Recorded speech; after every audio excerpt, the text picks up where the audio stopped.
All right. Hi, everyone, and welcome to the PFCC Partners July workshop. We are very excited to have Dr. Alan Balk with us today from the National Patient Advocate Foundation. Before I pass it over to him, I just wanted to talk really quickly about Zoom, which we are using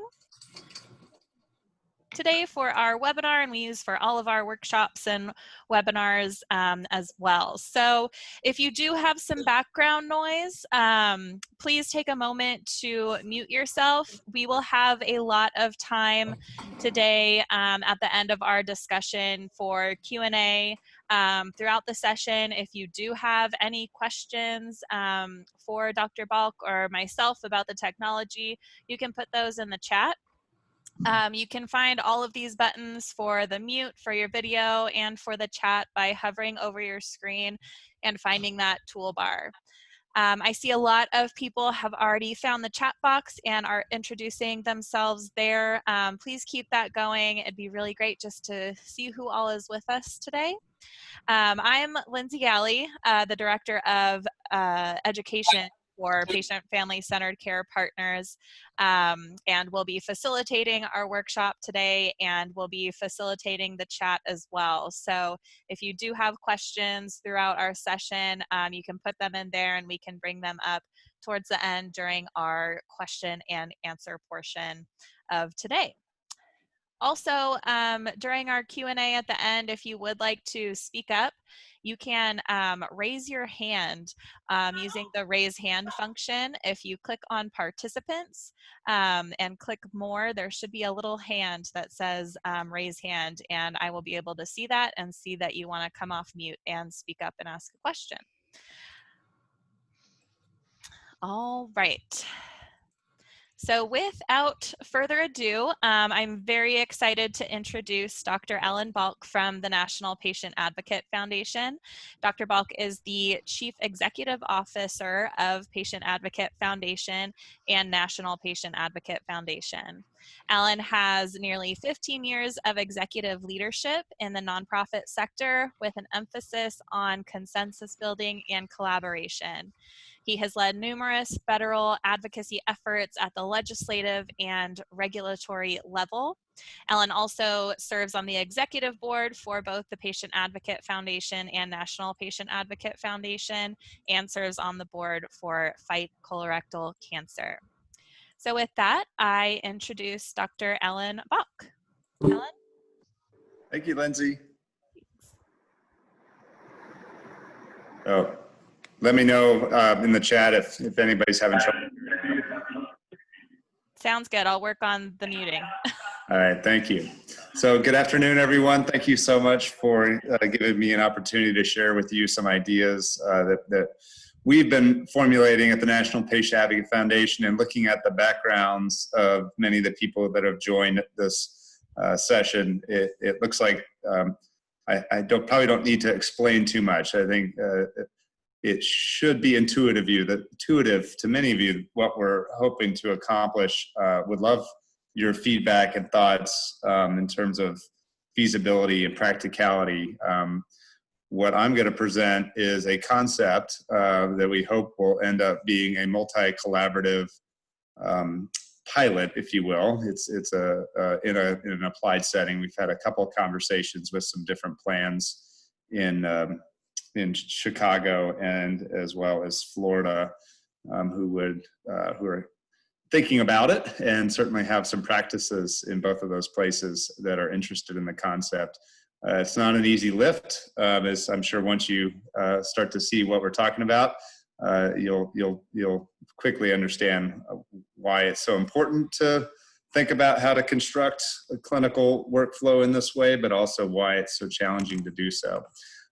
Before I jump in, though, I should say a little bit about our sister organization, which is actually the Patient Advocate Foundation. The difference between them is Patient Advocate Foundation is a direct patient service organization, founded primarily as we call it case management, but in the more sort of modern vernacular, it would be navigation. So we have about 50 case managers who really practice what we call person-centered navigation or precision navigation, sort of a play on the precision medicine idea, whereby we don't limit scope of scale or scope of practice, if you will. They really respond, listen to, and then respond to whatever the immediate and urgent needs of a patient are. So it takes on average about 10 days to resolve a case, and about 20 contacts on average per patient. But the variability around both of those metrics is pretty significant. So we have cases that take over a year to resolve, and some that resolve in 3 to 4 days. We have a taxonomy for tracking different types of problems that patients call about, and there's about 260 different unique identifiers that we have for different problems. As all of you know, the problems that patients experience and their caregivers in the world's most expensive and complicated healthcare system are varied and unique. So everything from basic can't pay my bills, don't have insurance, to housing, food insecurity, social safety net type of issues. So I only put that out there because part of what so National Patient Advocacy Foundation is actually our advocacy and policy arm. So what we learn about the direct experiences of our patients that we serve, and we serve about 150,000 patients a year through all of our programs. Case management's about 25,000 patients a year across the country. We have copay, we have a multitude of copay funds and other financial aid services as well that serve a variety of different patients, representing about 600 something different diseases. Most of it's cancer, but a lot in the rare disease space and other complex diseases like HIV, AIDS, hepatitis, etc. So I put that out there because part of the inspiration and the background for why and how we are proposing to organize care, at least in some settings, is based in part on the experiences of what we've seen, both from surveying the patients that we serve, who primarily are low-income, vulnerable patient populations with significant disease, but also from the things we've learned about the problems that patients experience, especially, I mean, you could broadly think about them as a broad swath of a variety of different health disparities, many of them tied to social determinants of health. So this is not an end-all be-all solution, but it is the type of, especially now, given how much emphasis there is on both navigation as well as the importance of addressing health disparities within the clinical domain, within the healthcare system itself, not just beyond the healthcare system. We actually think part of this idea of delivering care in a person-centered way would also incorporate issues in a patient's everyday life that we normally would think about as social determinants of health. So I'll jump in. I think I've created a pretty long ramp up into this, so bear with me. These are concept slides, so they're a little messy and dirty. That's by design, not because I'm lazy. But I am not the best at PowerPoint in terms of graphics, but this is really meant to be an idea to share with you, and would love to hear your feedback and thoughts about what you think, and ideas about, certainly if anybody's interested in seeing if you might be able to deploy parts of this within your practice setting or the areas in which you have influence, would love to help you think about how to do that as well. So the National Patient Advocacy Foundation, essentially, we're a C4 nonprofit. And our goal is to, if you can go to the next slide, is pretty simple. Our agenda is to bring person-centered care everywhere. And that's really the idea of getting the right care to the right patient at the right time, and focusing and orienting care around what matters most to people. And I'm sure those are a bunch of taglines that resonate with all of you on the phone, and especially the folks at the PFCC. Next slide, please. So this is how when we think about breaking that down into different elements, we think about access and affordability and high quality care sort of at the core of what we want the healthcare system to be able to do for people. But around that and surrounding that, those basic functions of equitable access to affordable quality of care, which is an enormous lift in and of itself. We feel like the emphasis points within the clinical healthcare system really need to be on, if you really want to achieve person-centered care, around things like skilled communication, both on the behalf of patients and caregivers, as well as those who are providing them care. Shared decision-making, safety net services navigations. We actually feel like navigation and case management, especially and this isn't for every patient and in every disease state, But in those disease states and for those patient populations where this type of care is most urgently needed, safety net service navigation is a central and critical part of the care delivery platform. And then, of course, quality care improvement and evaluation, which ties to things like quality measures and patient-reported outcomes. If you see all that's interconnected, and then we have sort of DA stands for decision aids. So from a clinical workflow perspective and in terms of a sort of a supply chain perspective, a lot of what connects these things together are what you might think of as decision support tools and care planning. And I'm not suggesting at all any of this is built in this manner. This is sort of how we would like to see the healthcare system designed, and thinking about how to construct a workflow that really builds upon and has a continuous supply of these types of interventions. So I'll show you what that looks like. And just pausing here, is everybody okay technologically? Do we need to stop for a second, Lindsay, or? I don't think so. If anyone is experiencing audio issues, I might suggest that you try calling in, and I'll put the call-in information in the chat. Thanks, Lindsay. If you go to the next slide, please. So then when you break that down a little bit more into sort of practical dimensions, I think there's a mistake sometime of thinking about personalization as just precision medicine. And I know this audience certainly does not make that mistake at all. But it's not just about treatment, right? It's about personalized care.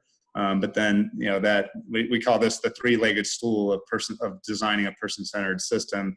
You have to have personalized care, person-centered outcomes, so a way to measure the outcomes of care in a way that matter to patients, and then the decision aids, the decision-making and planning that surrounds the care environment also needs to be person-centered. And again, we're not suggesting this is every disease, every modality or intervention. You probably can make a case that this is a model to apply to certain types of patient populations based on disease, other factors, socioeconomic status, et cetera. Ideally, you would want this care for everybody, but just from a practical perspective, I don't know that you could really deliver this type of care in a cost-effective way to every patient in every circumstance. There are elements of it that you certainly can, and next slide sort of speaks to that. So at its most basic form, we believe every patient has a basic right. And when we ask patients, and certainly would welcome others' feedback if this resonates with you or if you've sort of learned something a little bit different, but generally speaking, both quantitatively and qualitatively, when we interact with our patients through surveys and mixed method protocols, where we're really trying to understand what really makes for a high quality person-centered care experience, at its essence, it boils down to three things: patients and their caregivers feeling respected, feeling that they've been listened to, and that feeling like there's a personal connection and the care is personalized to them to some extent. And really, when you think about how do you deliver those three attributes in a systematic way, you can certainly do them organically in an ad hoc way. Every patient encounter, every patient experience, you should be able to provide these three elements to some degree. But if you try to think about how do you organize and deliver these three elements in a systematic way, the intervention points, at least as we've boiled them down to, really revolve around shared decision-making and care planning as the two sort of clinical interventions that really allow you to organize care and deliver these three things routinely throughout the care experience. Again, not to every patient in every circumstance. For a systematic delivery, every patient should expect to receive these three elements in every interaction, ideally within the healthcare system. And in terms of creating a clinical workflow with supporting decision aids and technology and quality measures, that's a pretty big lift. We feel like you probably need to be thoughtful about how and when you deploy that level of structure to, and I'll show you what we're talking about here. Next slide. So if you break it down, we actually use the concept of a pathway. So many of you are probably familiar with pathways. In the US, we use them in multiple different settings. I'm most familiar with them in the oncology setting, which they largely use treatment pathways around medical oncology. But in other areas, you see pathways applies, where you really delineate a series of steps in a care continuum so that you're optimizing the chances that patients are getting guidelines-based or evidence-based care as they move through different regimens of care. When we actually we feel like you can apply that concept of a pathway, and you could design a pathway actually based on shared decision-making, care planning, and quality measurement, patient-reported outcomes that align with those two interventions. And you would need to surround that pathway with decision support tools and care coordination and navigation. And when we talk about, what are you actually personalizing? What are the variables that you're trying to personalize through this workflow? Obviously, clinical benefits inside of, so what are the decision points, right? How are you differentiating care as you're moving through shared decision-making and care planning? It really is the traditional ones around clinical benefits and side effects, but then we start to add what we feel, and would love to hear others' thoughts on this. Obviously, you can't personalize an infinite set of variables, right? You have to figure out there's a limited set of actionable and meaningful variables that you can titrate against or differentiate against with patients to truly make sure that what they're getting is care that's both clinically relevant, evidence-based, but is differentiated based on variables that really are meaningful to patients and meaningful likely to their outcomes of care. So we think about the total cost of care, right? So patients, at least our patients, tell us at pretty high levels that how much care costs to them is really important. So cost of care needs to be incorporated into this workflow in some way, at least for transparency. Thinking about transportation requirements and employment burden. We think about work disruption, emotional support, caregiver burden. So this is our list.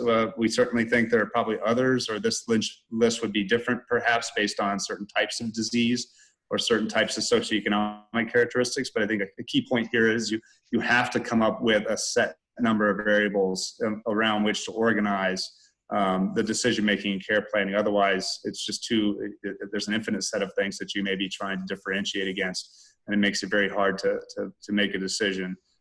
So next slide. And I'll go through, Lindsay, I assume you want me to just go all through this and then we'll stop and let people ask questions, or did you want to Up to you. If we want to stop and address a few questions. It might be better to go through, because some okay. questions that might come up that are answered later in the presentation. So if that's okay with everybody, I'll plow through, and I'm planning to leave about 15 minutes for at least 15, 20 minutes for questions. Yeah, so let's do that. Keep an eye on the watch, and Lindsay, if you do the same for me, and make sure I'm stopping by at 20 till. No, this is great. Keep on going. Yeah, so you can actually, the idea here, and these are just some of the fundamental elements of sort of describing what we mean by a pathway for personalized care.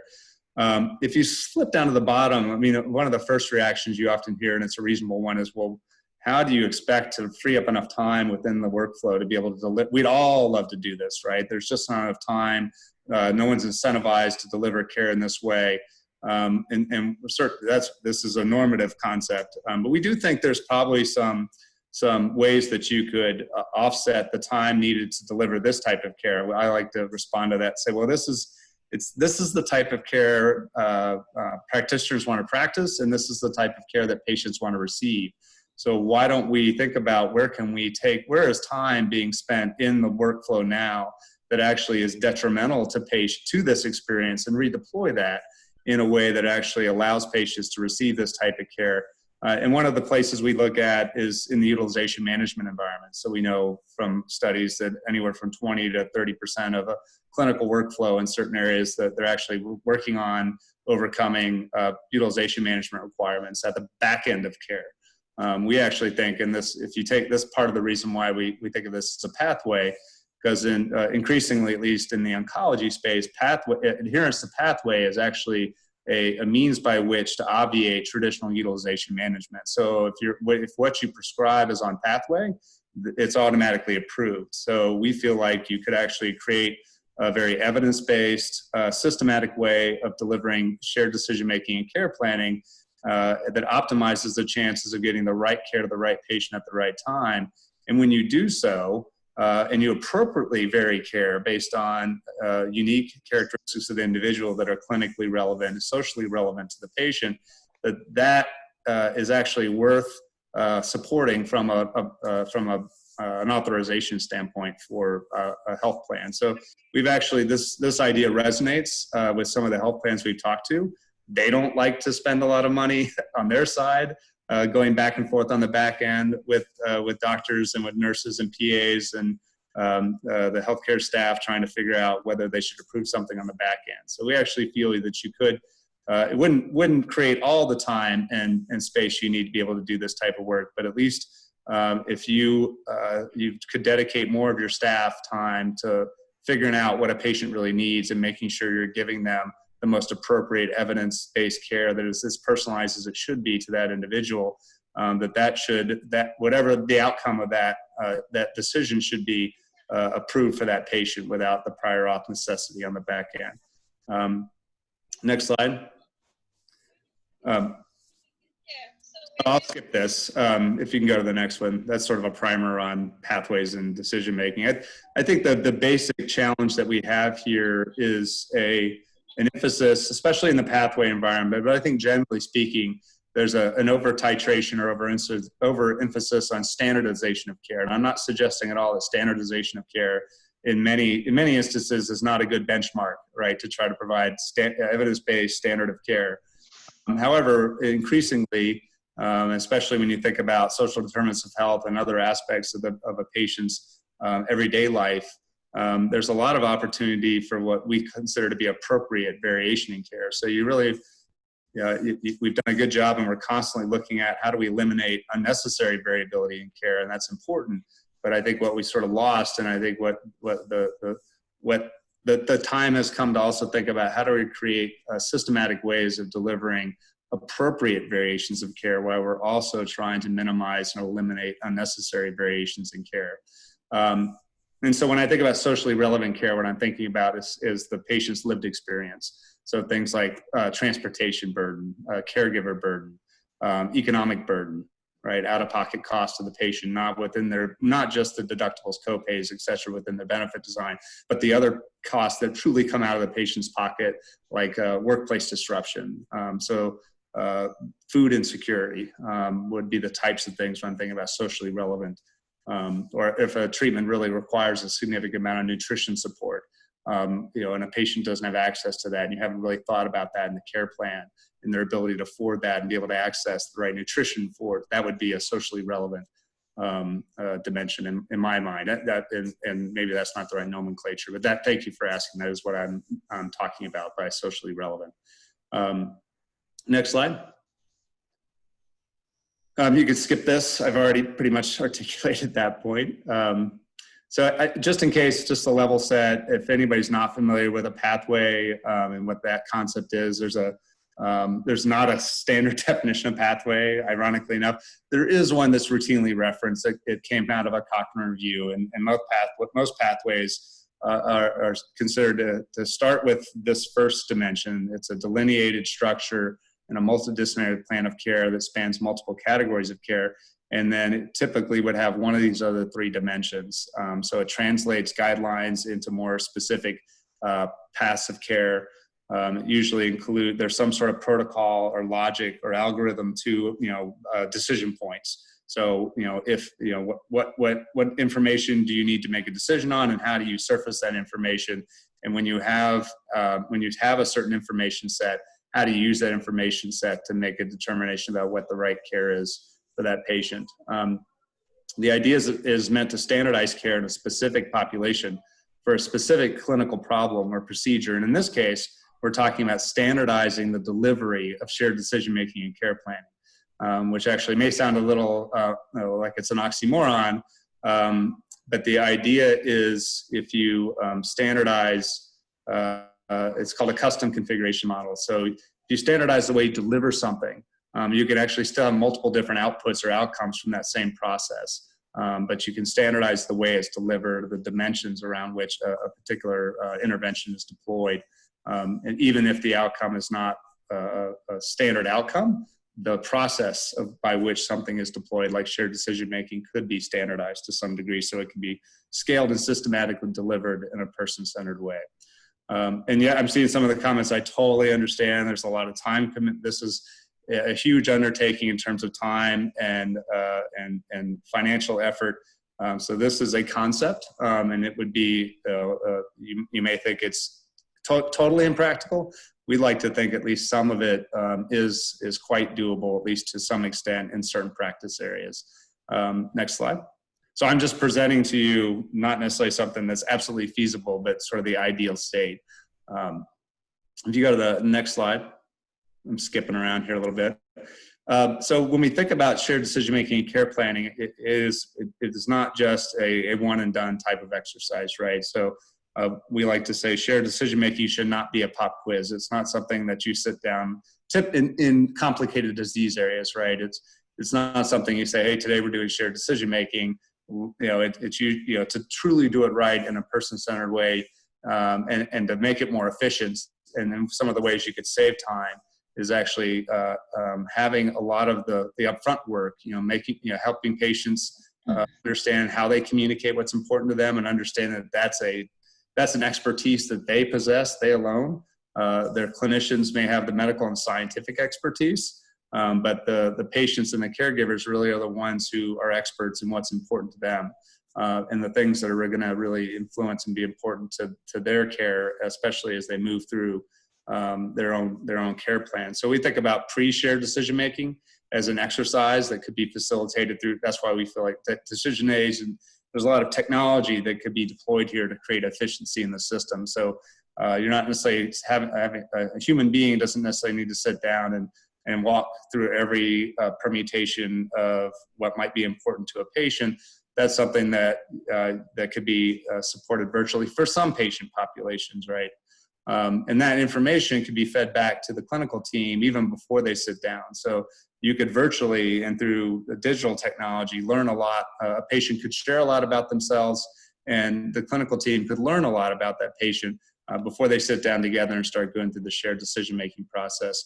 So this is just a crude outline of a workflow that we've been playing with. And again, this is a concept. We'd love your feedback on this. If you have any, when we sort of break down, say, what does a clinical workflow look like for shared decision-making and care planning end to end?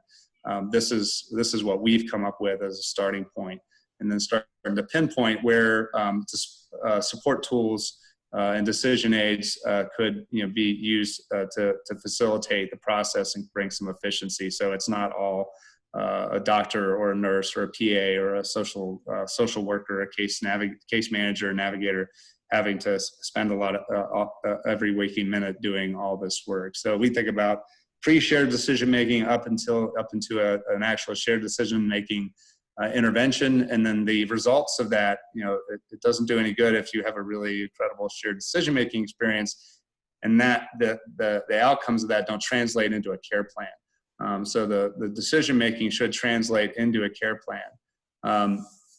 And then the idea is, as you move through this, as you collect data from quality measurements and other patient satisfaction, and as you learn more about when you capture more data about what patients express as important to them, it creates a data feedback loop that serves both the patient's best interests as well as other patients that may be behind you. Think of it as like Waze, right? For the technology can provide sort of that Waze or Orbit type of experience where you're learning from other patients about what's important to them, and at the same time, your own personal feedback loop. If once you've identified the key things that are important to you in your care journey, you can use sort of digital technology to feed that information back to your care team on an ongoing basis. Think of it how we manage a lot of side effects now, in terms of reporting, tracking and monitoring different key side effects through the patient's care continuum. You can set up similar types of tracking systems and feedback loops for patients and variables that are just as important to them as managing their nausea or their neutropenia, et cetera. So managing their food security, managing their transportation burden, their workplace disruption. And not that all of these things have a clinical solution to them, right? I mean, that's where the social navigation becomes important. Not every, there's not just a pill, right? Or some medication that you deploy. So a lot of this requires intervention and a workforce that can help patients solve these other problems. And we have it now, right? We have nurse navigators, social workers, et cetera, our case managers. So moving on, I see there's a lot of a lot of thoughts in the chat box, so I can't wait for the discussion. I'm going to try to, I think I only have 2 or 3 more slides, so I'll wrap this up and we can start moving through some of the questions. And people can, I think, just go off mute, or we can start working through the chat questions. Maybe we'll think about that when we get to it. So if you sort of boil it down to an essence, we're talking about a workflow or a system that takes patient preferences and goals and sort of harvests them within this framework of shared decision-making and care planning. And at the end of that process, you would have what's called what we call a goal concordant care plan. And of course, these, as patients move through treatment and they move through care, these things start over again, right? So it's not just a linear cycle. There's a circularity here. You may need to change therapy. The therapy may not be working, or you move into remission. So you would, anytime there's a new change in treatment or a new decision that needs to be made about care and treatment, you would sort of repeat this process. Maybe not to, as much detail as you need to the first time you go through it. And of course, we know that patients learn more as patients move through their journey and become more experienced patients. And they go through the gauntlet of the learning curve. Many patients who have been in it for a while, they learn the importance of being advocates for themselves and the importance of speaking up and thinking about other things that are important to making a decision, like cost, like travel burden, like food insecurity, et cetera. They learn that as they go. So this really provides an opportunity for patients who don't necessarily know those experiences and know about these other things that you learn as you go, to figure those things out and learn about them earlier on in your care trajectory. Next slide, and I believe we're almost at the end here. We talked about this already. This is, again, just sort of thinking about, and this is not an exhaustive list. This is some of the things when we think about what types of variables might you use to surround or to incorporate in decision-making and care planning. And I mentioned this before, but just to reiterate the point, thinking about other costs to patients like childcare, wages. If you think about treatments that require a lot of back and forth to the clinical setting, which right now that's not happening as much, but there's a tremendous amount of transportation burden. In fact, of all the different problems that we hear patients experience across all disease states, transportation is probably a common theme across a lot of different disease areas where patients really underestimate both the cost and the burden of transportation. And this isn't a function of distance for many patients. It's actually taking time off work and having a caregiver go with you, even if the hospital or the clinic you're going to is 2 miles away.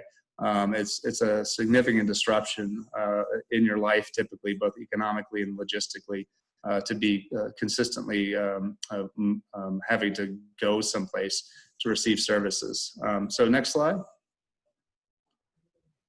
So I do,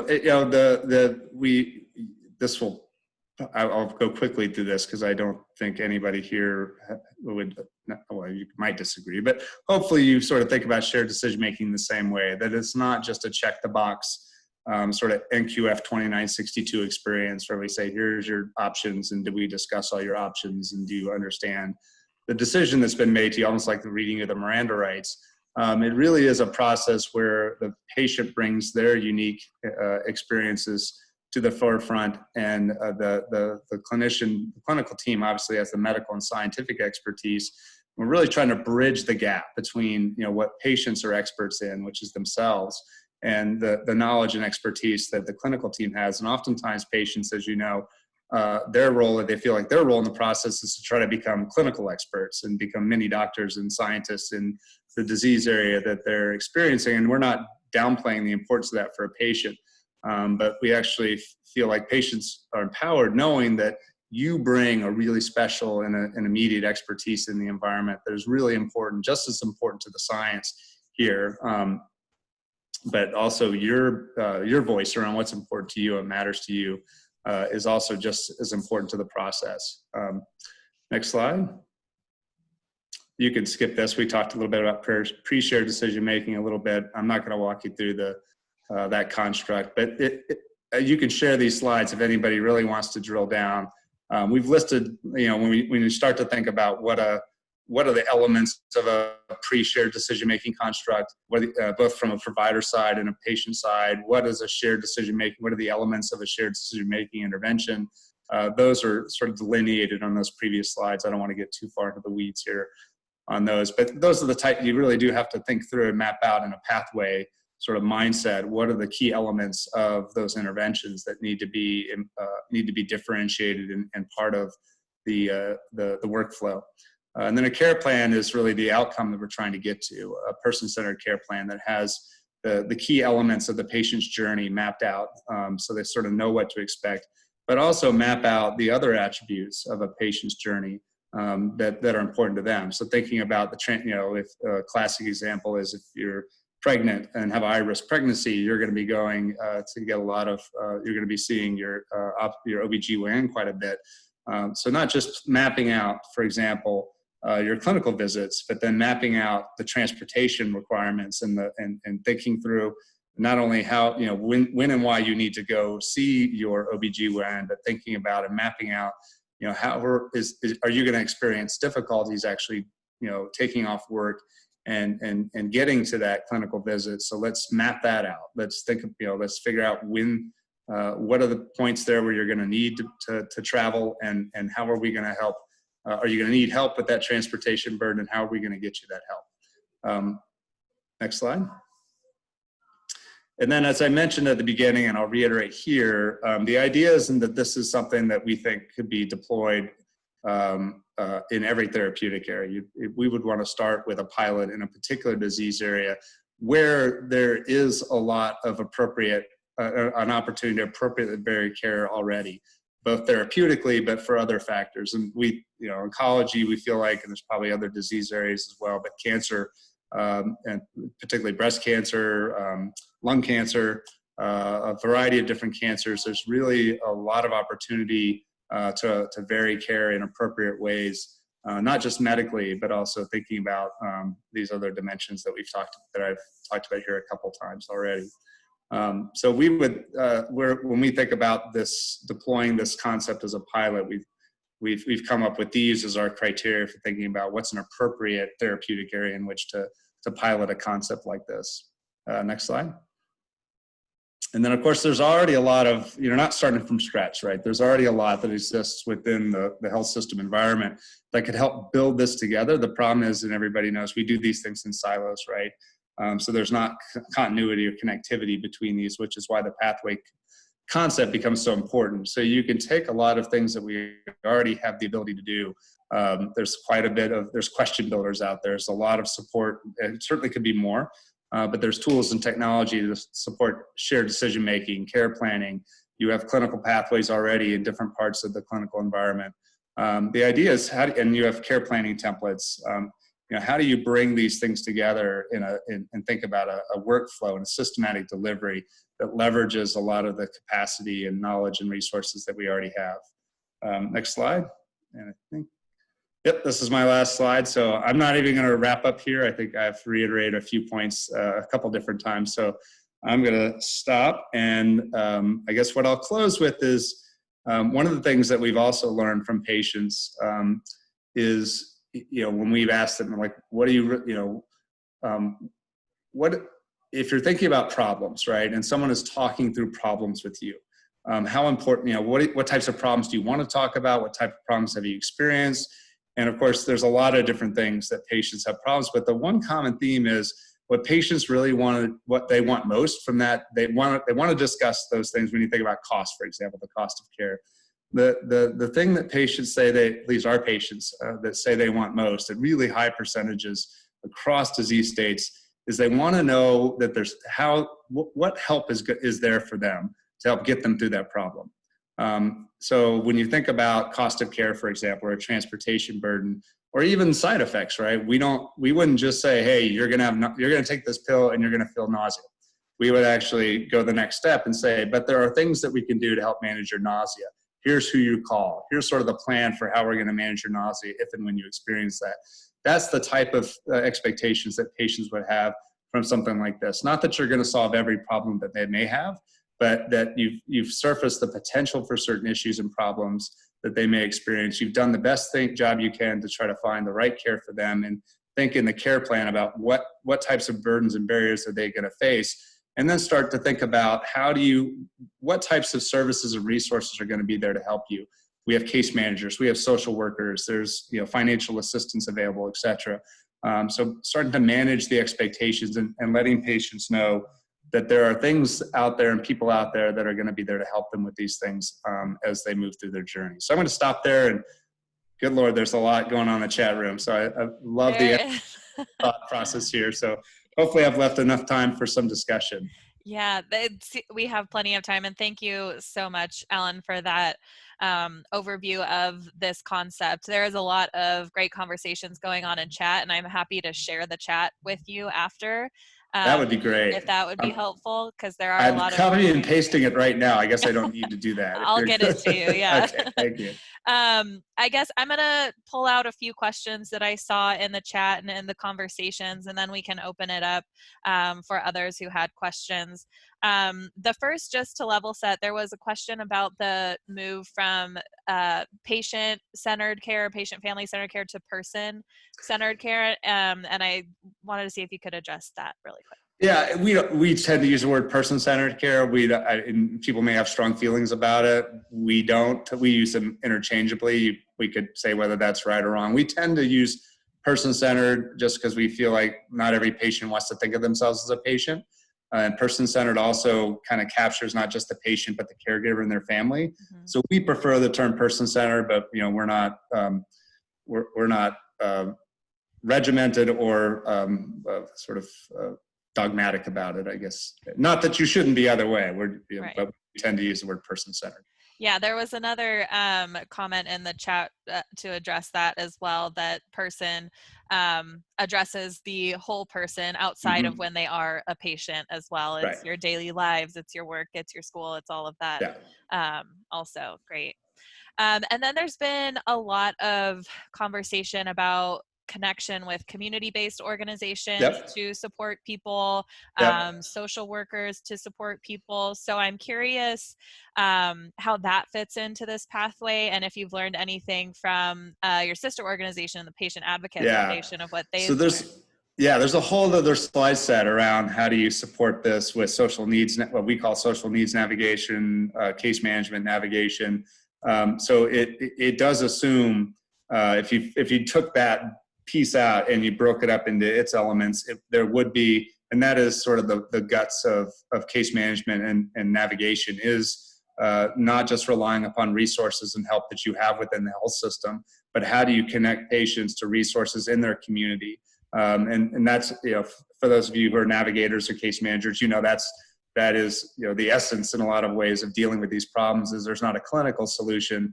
The problem may be tied to it. It may be a clinically related problem, but the solution often exists garnishing and identifying resources and support within the community, which really then, part of that, what we like about this model is it really brings the community into the health system model in a meaningful way, and says, look, health system, you're a place where we can identify and really try to help people understand and patients understand that we're thinking about these issues for them and we're incorporating them as we're making decisions and planning for care.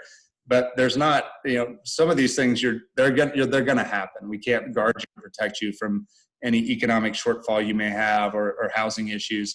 But we will have somebody who is going to be there to help you through that problem when you experience it. And it's not going to be putting them up in the at a hotel at the hospital for most patients. It's going to be working with the local groups and the community groups, or even national nonprofits, et cetera, that really exist to solve housing problems on behalf of patients and caregivers. Mm-hmm. Yeah, I really like that part of the pathway as well. I think we've realized more and more that connection with healthcare organizations and community-based organizations. Yeah, and this is actually a point where I think the payers have a lot of interest, both in this idea for the shared decision-making element of it, but also because they are increasingly, if any of you have been working with them, and some are obviously more innovative than others, but they too are starting to figure out that part of their obligation and part of what they're organizing their navigation and case management around is not just clinical adherence, right, and disease management, but for certain populations like Medicaid populations or those who frequent the emergency room or those at high risk for inpatient hospitalization stays and ER visits, they're deploying their navigation and case management to those types of issues and needs and doing a lot of, social determinants of health screening and organizing navigation and case management around things like, I think someone even said it just before I was talking, housing, food, etc. So there's a lot of interest in that type of navigation coming from the payer side as well. You already see it in some of the clinical systems. Mm-hmm. Definitely. Great. Well, we have some more questions coming in on the chat, so I'll address those. And if you want to keep putting the questions there, great. If not, we have plenty of time to come off mute for questions as well. So Dean asks, as people behave or perform based on how they are rewarded, in practical terms, how might you empower, engage, reward clinicians to personalize? Another reason to bring the payers into this. Yeah. Actually talked to quite a few payers. They understand that in order to really have shared decision-making and care planning, you have to provide financial support to do so.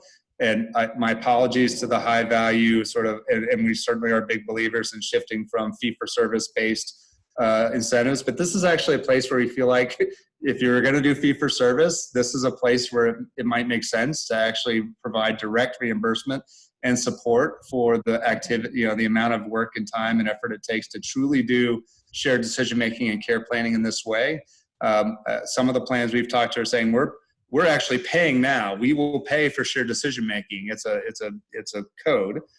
They just don't know what they're getting for their money. They like the idea, but they're not sure that what they're getting is actually, at the very least, you should be able to get those three elements, right? If you're really organizing shared decision-making, incentivizing it, you should have patients that feel respected, listened to, and that their care is personalized to them through that experience. We feel like if you did it right, and you wouldn't just get those three attributes, but from a clinical perspective, you would actually increase the likelihood that you're delivering the most efficient care the first time, or the most cost-effective care, which would be the idea of getting the right care to the right patient at the right time. Mm-hmm. We do think, I don't have the answer or what's the magical amount, but we do feel like that in addition to the opportunity cost of redeploying some of the staff away from back-end utilization management and putting them into the pathway process as deliverers of shared decision-making care planning, direct financial reimbursement and support for the activities of shared decision-making and care planning really need to be provided through the payer environment. Mm-hmm. And you may have addressed this question in your previous statement, but how do you build awareness and openness with the providers so they are good partners in shared decision making? This comes down to skilled communication, right? And we actually do workshops. We've done a few around the country, not massive ones, but we've been toying with it, and we bring clinicians in with patients and actually do skilled communication workshops, because not only do the patients, and oftentimes patients are pretty good or can be trained fairly easily to be able to communicate what's important to them. The bigger, no offense to clinicians in the room, my brother, my sister, my father, almost all my family are clinicians, but they often they're not trained, right, to be able to, and it's not so much communication on that side, so it is listening first, right, and then responding to that and communicating back what they've heard. So the same types of techniques that they try to use, hey, did you hear me, and what did I, sort of that teach back construct. Same thing should apply to clinicians. Like, you should be able to talk to your clinician and make sure that they heard you, and your clinician should be trained in a communication style that both engages in empathetic listening but also active listening, so that you can repeat back what I've heard. And we think that's a two-way street, that this isn't just making sure patients are trained, and I'd say trained loosely, that there's some way to make sure that patients are skilled enough in this in communication in this model, but really the training around the communication that's needed for clinicians. And it depends on the workflow, right? I mean, you're not going to, and no offense to doctors, but this isn't necessarily the best thing for every doctor. And in fact, when we ask patients, this isn't necessarily what they want a doctor to do. A lot of times they'll identify a navigator or a nurse as the person that they identify most readily with, as a person that can talk to about what's important to them. And obviously they want their doctor involved in the decision making, but some of these other dimensions of that experience can actually be done by other staff that are probably more easily trained in the type of communication skills. But it depends on your workflow, right? So we don't feel like there's a one size fits all to this process for every health system and for every clinic. You'd have to take these dimensions and figure out what staff, how would you break up the shared decision making, what staff would do what technology could you bring into the system, So we think of it, the model really has to be co-created at the local level with a plan, with a health system, with the patient community that's served by that. So it really comes down to probably a particular disease area being seen in a particular health system, and then what's the plan or the payer that's reimbursing that that care is the three groups that really need to come together and figure out how do we create a model of care around shared decision-making care plan that's co-created so it works, it's viable in the clinical setting, but it does ultimately deliver the promise that it holds for the patient community that's going to be served by it. Mm-hmm. It definitely looks like a lot of people agree with you. Yeah. And the physician burnout thing is another. I'm on there's a big National Academies of Medicine work group around clinician burnout, and of course, this is sort of a win-win too on that side. Mm-hmm.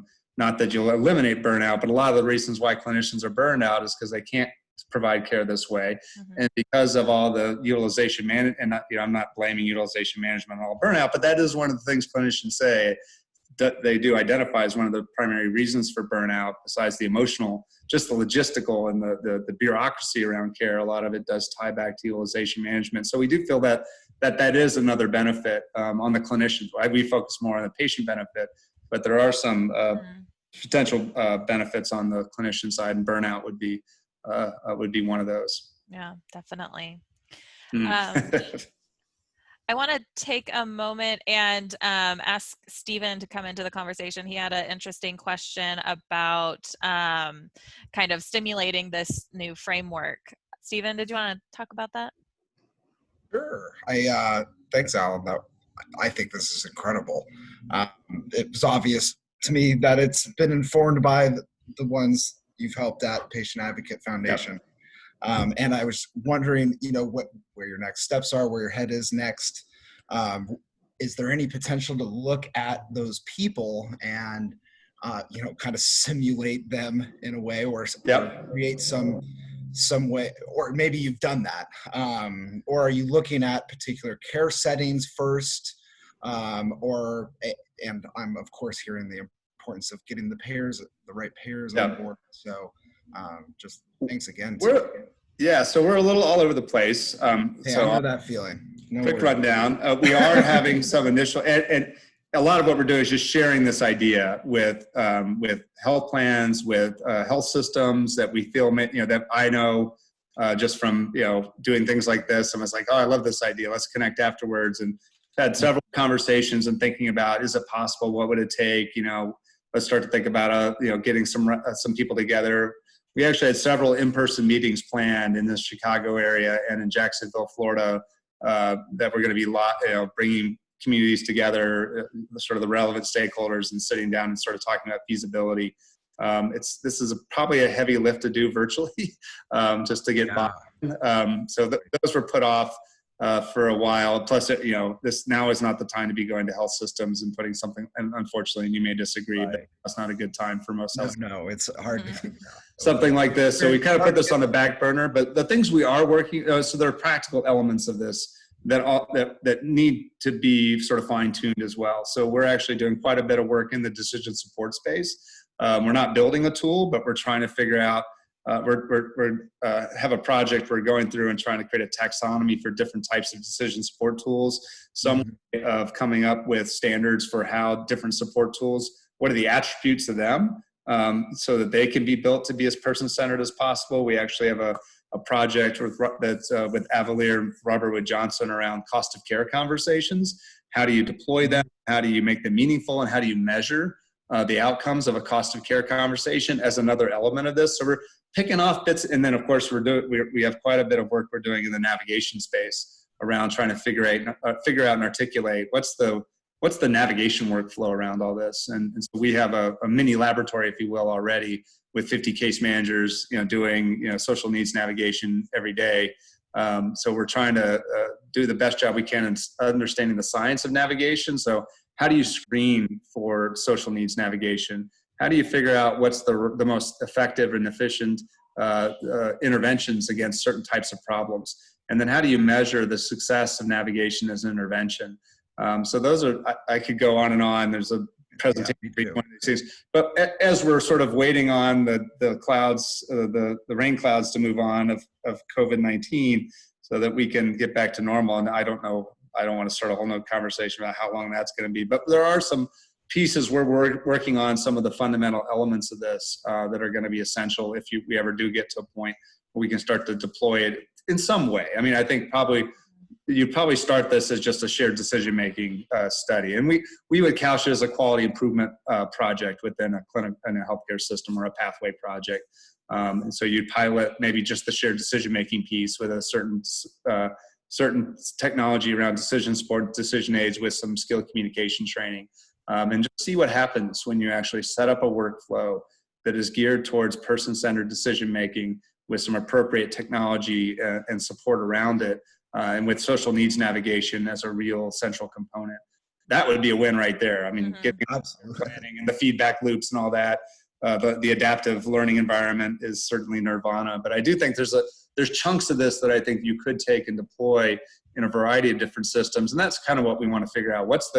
There's going to be some basic construct of this that is more feasible and practical, that could be more broadly deployed. And then the more complicated and sort of throughput model, the kitchen sink, if you will, is probably something that may never be possible, but probably, if it is really going to be in some pretty unique situations. Yeah, I feel like sometimes the healthcare system lacks a North Star, and you kind of, that's where you're starting here, and trying to fit the pegs in what holes you can find. And I think a lot of our folks on the line too are asking for this presentation so they can go home, whether that's to an organization they're staffed at, or a lot of folks put on PFACs, which is another great way to mobilize some connections with patient-centered care improvement projects. So definitely not alone in the journey. I think this will resonate a lot of people, especially me. So thank you. That's kind of you. Thank you, Stephen. Yeah, definitely more folks in the chat. Charlene also stating patients can assist with the implementation with their individual contacts. Ashley Egan, I almost think it is more important at this time because we feel so disconnected socially. It could be the best time to be innovative, to improve that connection and deeper understanding. So and especially think about the technology support, right? I think sometimes we're a little afraid of that as it dehumanizes or takes away from the human element. But I think now we realize more than ever that having that virtual capability is essential. That it can fill an important gap in a meaningful way, even though it might not be ideal. What I'll promise to do, I mean, I really appreciate the comments and the thoughtfulness that went into them. I will go line by line, and if there wasn't something that was addressed during the discussion, I'll provide a written response back. And if anybody would like to, we really do welcome feedback on this. We put enough meat on the bones here to be thought-provoking, but honestly, our thought processes here is to do this right. It really would need to be co-created by some key stakeholders, and within a local health system context. Absolutely. Well, you have a great community of PFCC partners and the PFA network behind you to give you even more thought-provoking comments about all of this. So I'll share the chat with you. And a lot of people were asking me if we were recording the session, and the answer is yes. So we will share the recording with you. It will be posted to our website as well. And then Alan, would it be okay if we shared the slides also? Yes, please. Yep. Okay. Okay. There was a couple questions about that. So we will also share the slides. Just really quickly before we log off, I just wanted to make note that the 10th annual PFCC conference registration is open for that. It is virtual. It is not in Los Angeles. It is going to be held virtual on September 21st and 22nd. So I'll ask Laura to put that link in the chat. And then with that, again, thank you, Alan. This was very exciting. And I think this overall pathway concept gives us all, especially patients, patient family advisors, a lot of hope of what future care can look like with even more shared decision-making and communication. So thank you. Yeah, and the last thing I would want to say is that I know oftentimes I'm not necessarily preaching to the choir, but in this case, I think I am. So I would be remiss if I didn't say, I know many of you have a lot of the same thoughts, doing a lot of the same work every day in these different arenas. And so I don't want to take anybody away from that. We certainly know we're not the first ones to think about and define, person-centered care and really extol the virtues of shared decision-making and care planning. I know many of you are probably fighting the same battles and fighting this good fight yourselves as well. So I appreciate that. And if there's any way we could work together more to put person-centered care forward, we're happy to stand shoulder to shoulder with you. Definitely. Sounds great. Let's do it. Thank you, everyone. Really appreciate it. Thanks, everyone. Have a great weekend, and thank you for joining us today. Take care. Thank you. Thanks, Alan. Thank you.